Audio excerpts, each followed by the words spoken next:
Chapter number 3B का revision start करेंगे। फटाफट एक बार चैप्टर नंबर 3B का नाम याद करो, response to the assessed risk. अब response to the assessed risk में सबसे पहले पढ़े थे एसए 330, और एसए 330 के हिसाब से ऑब्जेक्टिव ऑफ ऑडिटर पढ़े थे। ऑब्जेक्टिव ऑफ ऑडिटर में तीन बातें थी। सबसे पहले ऑडिटर ने क्या करना चाहिए, ऑडिटर को क्या करना है, एसए ही ऑब्टेन करना है, बरोबर है। एसए ही मतलब क्या, sufficient and appropriate audit evidence. दूसरी बात क्या थी, क्यों एसए ही ऑब्टेन कर रहा, फॉर असेस्ड रोमम, जो भी उसका रोमम निकला उसके लिए उसको ऑडिट एविडेंसेस चाहिए रहेंगे क्या, यस। अच्छा, आप कैसे करेंगे, through designing and implementing appropriate response, बोलो बरोबर है क्या, यस। उसके बाद एसए 330 के हिसाब से रिस्पॉन्सिबिलिटी ऑफ ऑडिटर। अब इसमें दो बातें याद रखना है, रिस्क दो लेवल वाले थे, कौन सा था, फाइनेंशियल स्टेटमेंट लेवल और दूसरा असर्शन लेवल। अगर फाइनेंशियल स्टेटमेंट लेवल वाला रोमम है तो उसके लिए रिस्पांस कैसा, देखो, design and implement overall response, पूरा का पूरा रिस्पांस डिजाइन और इंप्लीमेंट करना पड़ेगा क्या, yes, to address ROMM at financial statement level.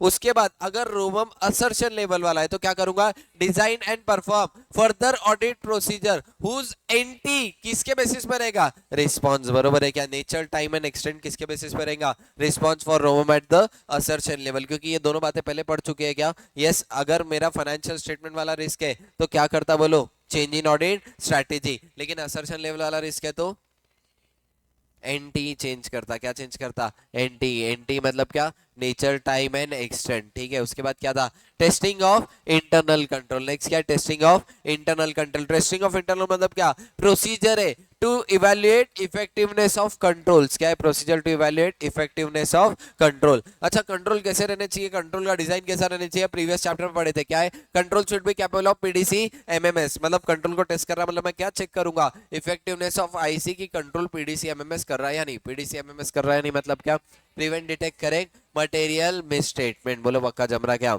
Yes. उसके बाद दो बातें, क्यों कर रहा और कब करूंगा टीओसी। सबसे पहले क्यों कर रहा टीओसी, क्यों, क्या क्यों कर रहा, क्योंकि मेरे को ऐसे ही चाहिए, क्या चाहिए, ऐसे ही। और कब करूंगा, दो चीजें, कब, जब ऑडिटर को लग रहा कंट्रोल अच्छे, when auditor expects that control are operating effectively. और दूसरी बात क्या थी, सब्सटैंटिव प्रोसीजर नॉट प्रोवाइडिंग ऐसे ही, बोलो बरोबर है क्या, यस। अच्छा, ऑडिटर को जब कंट्रोल्स अच्छे लग रहे तब और डिटेल में टेस्टिंग करेंगे क्या, बोलो रे, यस। ऑडिटर को कंट्रोल अच्छे लग रहे तो और डिटेल में टेस्टिंग करेंगे। Auditor will obtain more persuasive audit evidence when more reliance on the internal control. अच्छा, एसपी और टीओसी दोनों कर सकते हैं क्या, यस। कौन से केस में, एसपी नॉट प्रोवाइडिंग एसए, बरोबर है क्या, ठीक है। उसके बाद नेचर और एक्सटेंट टीओसी, सबसे पहले अपन ने पढ़े थे टीओसी का डिजाइन और टीओसी किस तरीके से परफॉर्म करूंगा। इसमें क्या था, अदर ऑडिट प्रोसीजर परफॉर्म करो और उसके साथ क्या करो, inquiry, other audit procedure plus inquiry, किस लिए करे, to obtain evidence about operating effectiveness of internal control, बरोबर है क्या, यस। अब इसमें तीन बातें इंक्लूड होंगी। सबसे पहले मेरा कंट्रोल रिलेवेंट टाइम पे काम कर रहा था या नहीं, पूरे साल भर में जब कंट्रोल की सबसे ज्यादा जरूरत थी तब कंट्रोल ने काम किया या नहीं। उसके बाद दूसरा क्या था, applied consistently, internal controller applied consistently. और तीसरी बात क्या थी, बोलो रे, बोलो क्या था, by whom and by what. एक तो कौन सा एम्प्लॉय कर रहा, अगर एम्प्लॉय नहीं कर रहा तो कौन सा इंफॉर्मेशन सिस्टम सॉफ्टवेयर कौन सा कर रहा, बोलो यस और नो, यस। अच्छा, दूसरी बात ये थी, मैं कंट्रोल को तो टेस्ट कर रहा, लेकिन कंट्रोल कौन से वाले टेस्ट करता, relevant for the financial statement. अब कुछ ऐसे कंट्रोल है जो मेरे कंट्रोल के ऊपर कंट्रोल लगाया, कंट्रोल को इनडायरेक्टली हेल्प कर रहे कंट्रोल करने, तो क्या वो अदर कंट्रोल को भी टेस्ट करूंगा क्या, यस। वो इनडायरेक्ट कंट्रोल्स को भी मेरे को टेस्ट करने पड़ेंगे, बोलो यस और नो, बोलो रे, यस, ठीक है। इंक्वायरी अलोन सफिशिएंट है क्या, हर केस में अपन ने पढ़े, हर स्टेजेस में inquiry alone is not sufficient. अच्छा, यहाँ पे कुछ कॉम्बिनेशन दिया, इंक्वायरी प्लस इंस्पेक्शन या इंक्वायरी प्लस रीपरफॉर्मेंस ज्यादा अच्छा है, या फिर इंक्वायरी प्लस ऑब्जर्वेशन।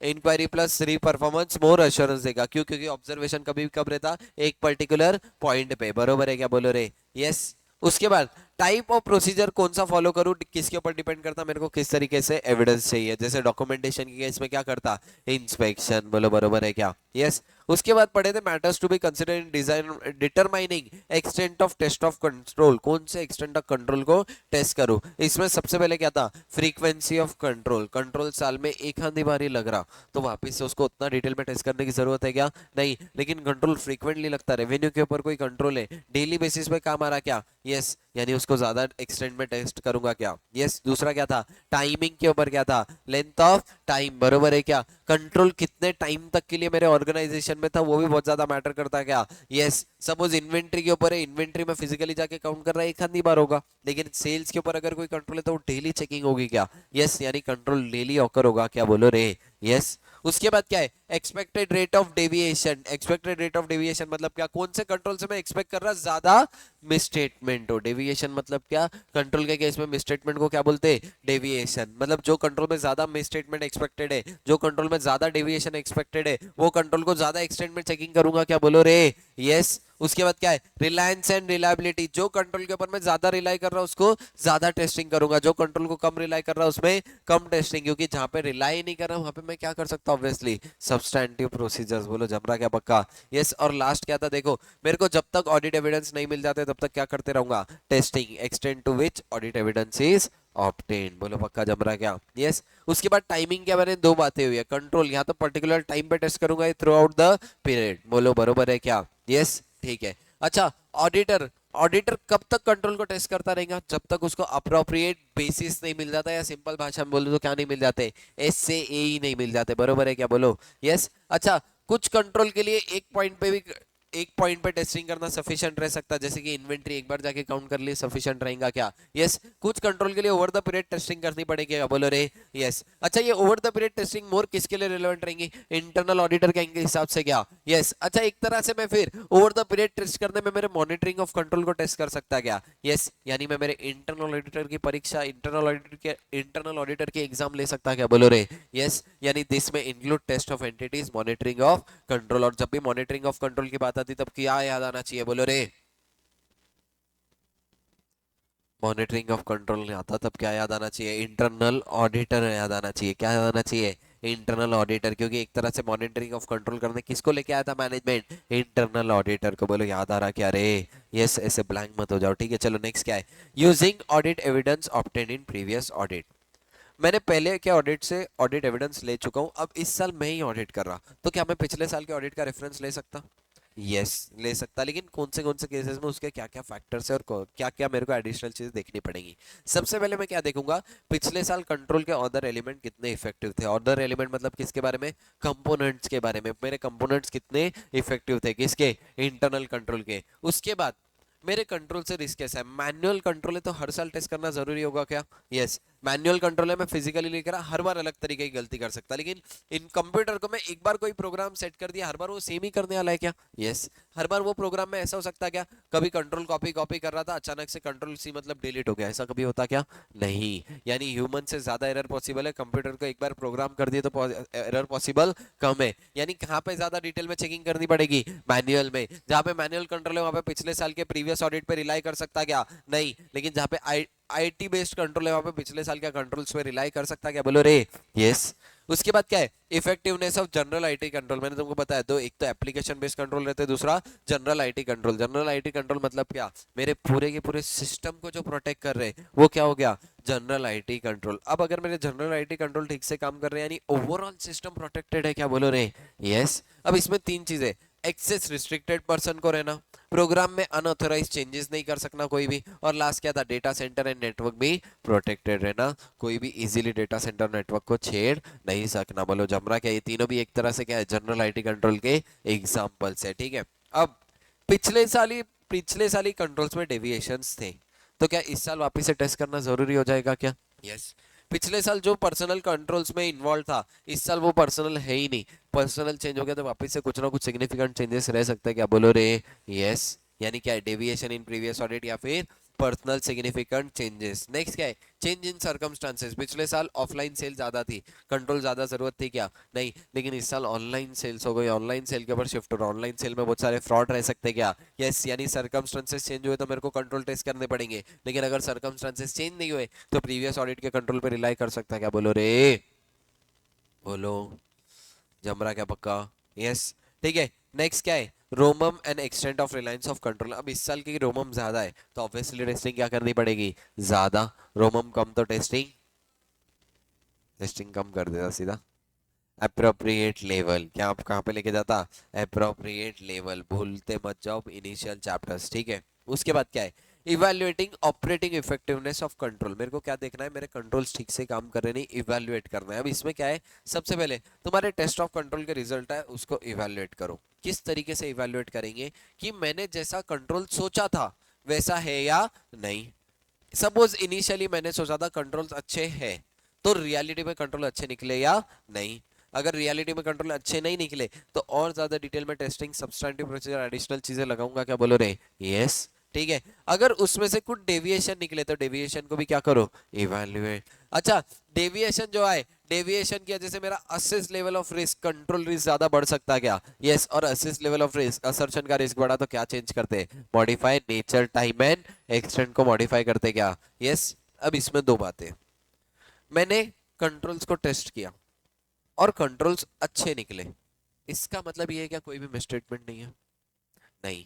सिर्फ कंट्रोल्स को टेस्ट किया और कंट्रोल में कोई मिसस्टेटमेंट नहीं निकली, इट डजंट मीन मिसस्टेटमेंट नहीं रह सकती, ठीक है। अच्छा, मैंने कंट्रोल को टेस्ट किया और मिसस्टेटमेंट निकले, बोलो कंट्रोल अच्छे है क्या, नहीं। ऑब्वियसली कुछ ना कुछ कंट्रोल में डेफिशिएंसी है क्या, यस।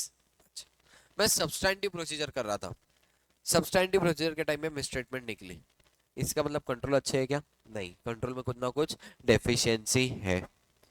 मैं सब्सटैंटिव प्रोसीजर कर रहा था, कोई भी मिस्टेक नहीं निकली, इसका मतलब ये है क्या कंट्रोल अच्छे, नहीं, कंट्रोल में स्टिल कुछ ना कुछ डेफिशिएंसी रह सकती क्या, यस। क्यों हो रही है,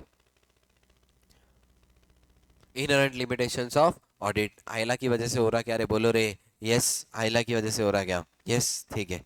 उसके बाद क्या है, specific inquiries by the auditor when deviations are detected, जब भी डेविएशन डिटेक्ट हुई तब ऑडिटर को कुछ स्पेसिफिक इंक्वायरी करनी पड़ेगी। यहाँ पे मैंने एक एग्जांपल लेके बताया था तुमको कि इस तरीके से ऑडिटर इंक्वायरी करेगा। ऑडिटर सबसे पहले रोता भागता किसके पास जाएगा, मैनेजमेंट के पास, उसके बाद किसके पास, एम्प्लॉय, फिर और क्या करेगा, एडिशनल एविडेंसेस ज्यादा रिव्यू करना पड़ेगा क्या, यस। उसके बाद क्या है, असेसमेंट ऑफ रिस्क की कहीं ना कहीं डेविएशन है, डिवीजन के रीजंस क्या थे, और लास्ट क्या था, अगर रिस्क मिला तो डिटरमाइन एंटी ऑफ फैब, बरोबर है क्या, nature time and extent change हो जाएगा क्या, यस। यहाँ पे कैसे लिखा हुआ था देखो, सबसे पहले क्या है, TOC provide appropriate basis, test of control से क्या मिलना चाहिए, प्रॉपर बेसिस मिलना चाहिए क्या, यस। उसके बाद नहीं तो एडिशनल टीओसी करूंगा क्या, और ज्यादा टेस्टिंग करूंगा क्या, बेसिस में नहीं मिला तो, यस। और लास्ट क्या देखूंगा, पोटेंशियल रिस्क ऑफ मिसस्टेटमेंट है या नहीं, अगर पोटेंशियल रिस्क ऑफ मिसस्टेटमेंट है तो सब्सटैंटिव प्रोसीजर्स भी कर सकता है क्या, बोलो रे, यस।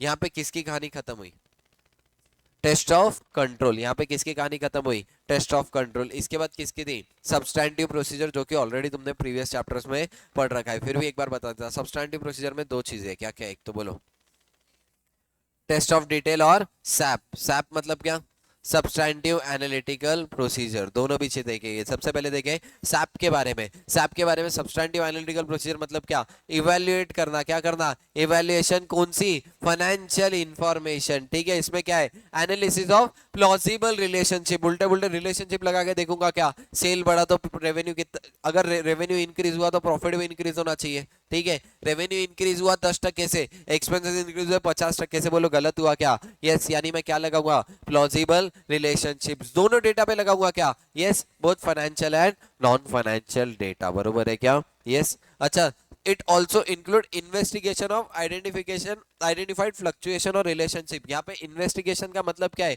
रेशियोज को इन्वेस्टिगेट करना, किसको इन्वेस्टिगेट करना, रेशियोज, ट्रेंड्स, ये सबको इन्वेस्टिगेट कर रहा है। इन्वेस्टिगेट मतलब ये नहीं यहाँ पे किसी को बिठा दिया और उसको इंक्वायरी कर रहा, वैसे नहीं। इन्वेस्टिगेशन मतलब क्या, मैं रेशियोज एनालाइज करूंगा, ट्रेंड एनालाइज करूंगा, पर्टिकुलर रिलेशनशिप लगाऊंगा और देखूंगा कहीं ना कहीं मेरे को कुछ भी गलती मिल रही क्या। अच्छा, बेसिकली सैप कहाँ पे लगा था मैं, जहाँ पे मोर लार्ज वॉल्यूम पे डेटा है, कहाँ पे लगाऊंगा, जहाँ पे more applicable to the large volume of transaction, जहाँ पे ट्रांजैक्शन की वॉल्यूम ज्यादा है वहां पे क्या लगाऊंगा, सैप। सैप मतलब क्या, सब्सटैंटिव एनालिटिकल प्रोसीजर। यहाँ पे दो एग्जांपल भी दिए हुए थे, एक बार पढ़ लेना। उसके बाद क्या है, designing and performing substantive analytical procedure. अब एक बात बताओ, मैं सब्सटैंटिव एनालिटिकल प्रोसीजर सैप करूं या टीओडी करूं या दोनों करूं, कुछ भी कर सकते हैं, किसकी मर्जी, ऑडिटर की मर्जी। किसकी मर्जी है, ऑडिटर। ऑडिटर चाहे तो सैप करेगा, ऑडिटर चाहे तो टीओडी करेगा, ऑडिटर चाहे तो दोनों करेगा। ये किसका पार्ट है, सब्सटैंटिव प्रोसीजर्स का पार्ट है, ठीक है। अच्छा, उसके बाद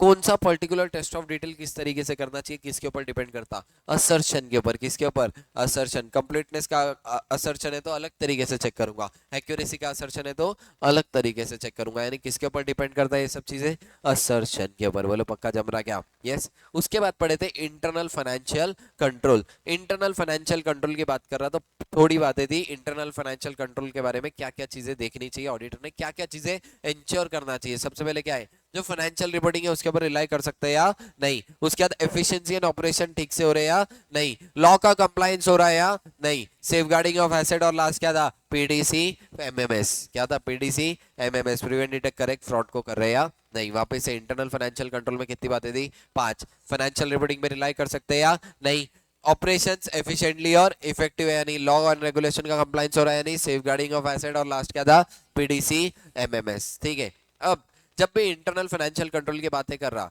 तब अपन एक एक से सबके पास जाएंगे। सबसे पहले किसके पास जाएंगे, डायरेक्टर। डायरेक्टर को क्या पूछेंगे, बोल इंटरनल फाइनेंशियल कंट्रोल ऑपरेटिंगली इफेक्टिवली काम कर रहे थे या नहीं, एडुकेट है या नहीं, ऑपरेटिंग इफेक्टिवली हो रहे या नहीं। सबसे पहले किसके पास गए, बोलो रे, सबसे पहले किसके पास गए, डायरेक्टर के पास। डायरेक्टर को बोले लिख के स्टेटमेंट दे, डायरेक्टर रिस्पॉन्सिबिलिटी स्टेटमेंट में लिखा होना चाहिए क्या, फाइनेंशियल कंट्रोल एडुकेट और इफेक्टिवली काम कर रहे हैं। ठीक है। एक बार डायरेक्टर के पास गए, फिर किसके पास जाएंगे, ऑडिटर के पास। याद रखना इंटरनल फाइनेंशियल कंट्रोल और इंटरनल कंट्रोल अलग अलग बातें हैं। इंटरनल फाइनेंशियल कंट्रोल के ऊपर ऑडिटर को बताना पड़ेगा क्या, यस, ओपिनियन देना पड़ेगा क्या, यस। लेकिन इंटरनल कंट्रोल के ऊपर ऑडिटर ओपिनियन देता क्या, नहीं। अच्छा, ऑडिटर कौन से केस में नहीं बोलेगा, ऑडिटर को कौन से केस में बोलना जरूरी नहीं है, 1% company, small company, turnover less than 50 crore और बोरोइंग्स लेस देन 25 करोड़। ठीक है, 2 लोग कवर हो गए। थर्ड किसके पास जाएंगे, ऑडिट कमेटी। थर्ड किसके पास जाएंगे, देखो, ऑडिट कमेटी। बरोबर जम रहा क्या, थर्ड किसके पास गए, ऑडिट कमेटी के पास। और वही बात की है कि कंट्रोल, इंटरनल फाइनेंशियल कंट्रोल ठीक से काम कर रहे हैं नहीं। और लास्ट किसके पास चले गए, इंडिपेंडेंट डायरेक्टर्स। ठीक है। अब ये 4 चीजें कवर हो गई, बच गया कौन, मैनेजमेंट। तो एट लास्ट किसको भी बोल देंगे, मैनेजमेंट। मैनेजमेंट की प्राइमरी रिस्पॉन्सिबिलिटी है, किसकी रिस्पॉन्सिबिलिटी है, प्राइमरी रिस्पॉन्सिबिलिटी मैनेजमेंट की है। क्या चेक करना कि मेरे इंटरनल फाइनेंशियल कंट्रोल ठीक से काम कर रहे हैं यानी ऑपरेटिंग इफेक्टिव है या नहीं है। अच्छा, अब एमसीक्यू इस तरीके से भी फ्रेम कर सकता ऑडिटर की, या करेक्ट इनकरेक्ट में आ सकता, auditor has primary responsibility to check whether internal financial control are operating effectively. बोलो इनकरेक्ट, क्योंकि प्राइमरी रिस्पॉन्सिबिलिटी किसकी है, डायरेक्टर और मैनेजमेंट। बरोबर जम रहा क्या, यस। यहाँ पे अपना ये वाले चैप्टर का ये वाला यूनिट एंड हुआ। चलो लेट्स एंड।